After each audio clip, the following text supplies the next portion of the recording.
Kaya nananawagan, I hope tuloy-tuloy na yan. Na huwag yun na yan patagalin ng 2028 ang ating nakawatan na si Marcos Jr.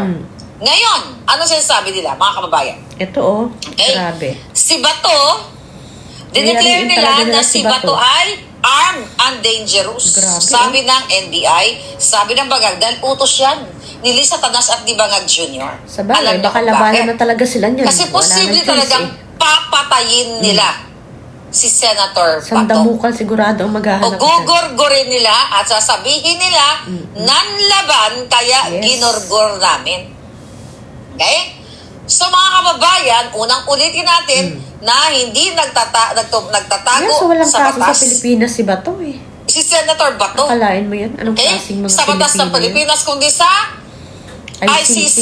Yes. Okay? Na mismo, mga kababayan, na kinasabwat ng Bangag Administration. Wala ka nang So yaan ang katotohanan, gugurgurin nila si Senator Bato. Kaya mga palangga, sinasabi nila, dineclare nila na armed and dangerous ang Senator Bato. Kaya mag-ingat ka. Senator Bato, talagang gurguri o ang gagawin na sa'yo.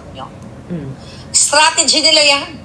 Pero ang pinakamabigat na kalaban ng bayan ay si Bangag. Kaya ngayon, lahat tayo kinakasuhan, papatayin, kasi gusto talaga nilang matapos tayo lahat. And it's up to you. Kaya sabi ni Basti kanina, huwag yun nang antayin ang 2028. Yes. Now na. And I hope Inday Sara will stand up.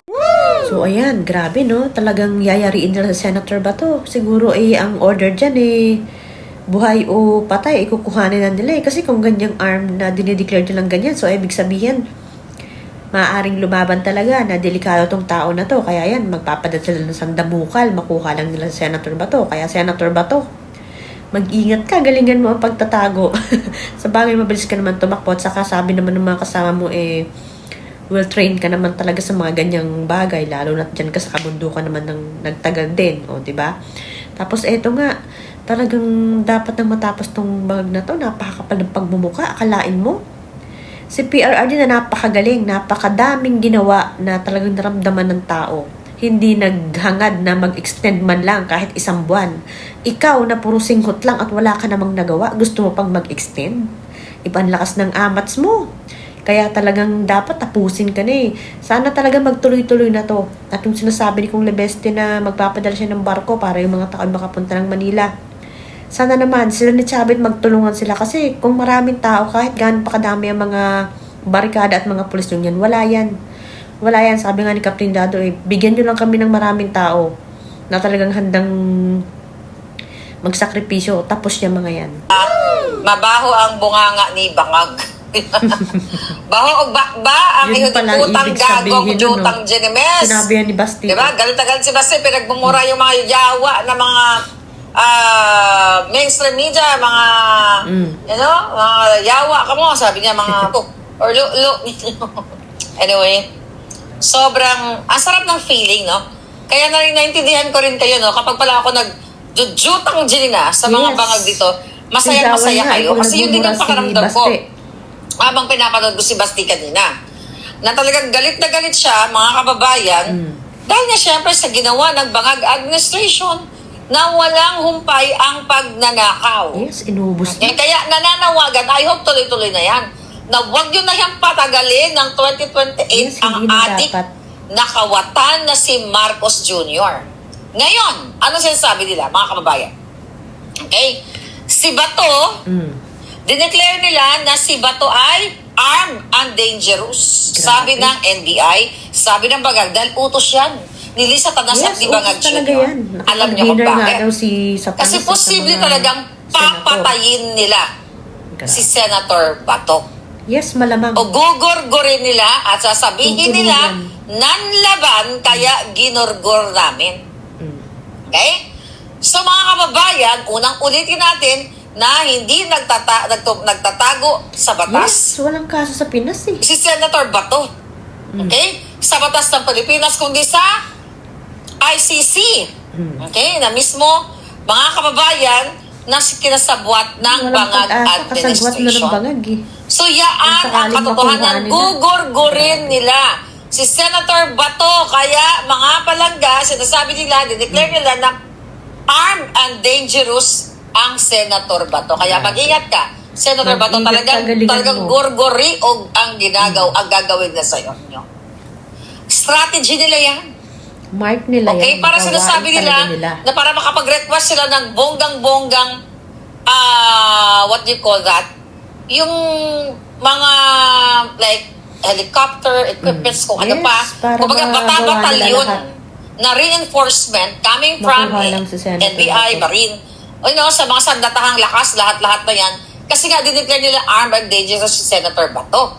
So meaning, pwede nilang gawin, yung sinasabi ni John Vic Supot, na 10,000 na mga kapulisan ang ipapadala niya, mga kababayan, para dukutin si Senator Bato. Pero ang pinakamabigat na kalaban ng bayan ay si Bangag. Yes. Kaya ngayon, lahat tayo kinakasuhan, papatayin, kasi gusto talaga nilang matapos tayo lahat. Sabi nga ni Kong Mike, kaya kasabi ni Basti kanina, huwag nyo nang antayin ang 2028. Yes. Now na. And I hope that Sara will stand up tall.